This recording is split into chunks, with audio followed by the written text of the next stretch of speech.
Bienvenue dans 30 jours pour apprendre à programmer en Python. Aujourd'hui, nous allons découvrir comment utiliser les variables en Python. Une variable, c'est un peu comme une boîte dans laquelle on peut stocker une valeur. Cette boîte a un nom qui permet de l'identifier et d'y accéder plus tard dans le code. En Python, certains noms de variables sont corrects alors que d'autres ne le sont pas. Officiellement, les noms de variables Python peuvent contenir des tirets bas, des minuscules et des majuscules.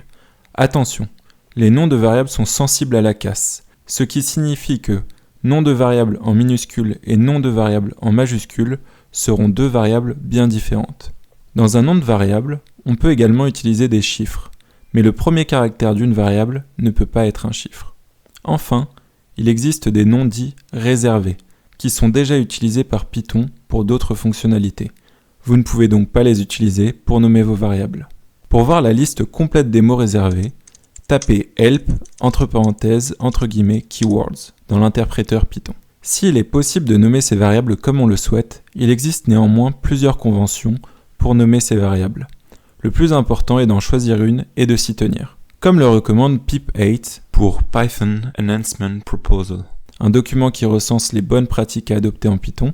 Dans cette série de vidéos, j'utiliserai la convention snake case qui consiste à séparer les mots par des tirets bas pour nommer des variables et des fonctions, et la convention Pascal case qui consiste à mettre en majuscule la première lettre de chaque mot pour les classes.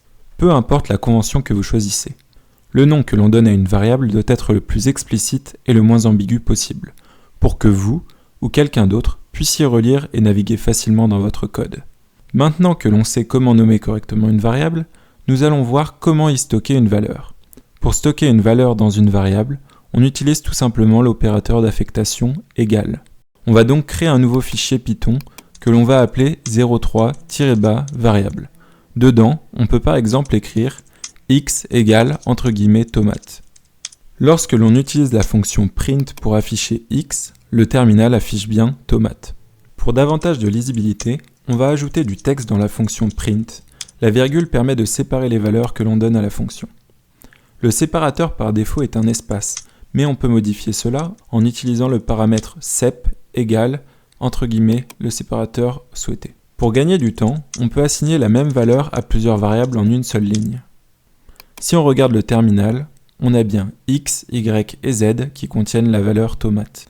Et on peut également assigner différentes valeurs à différentes variables en une seule ligne.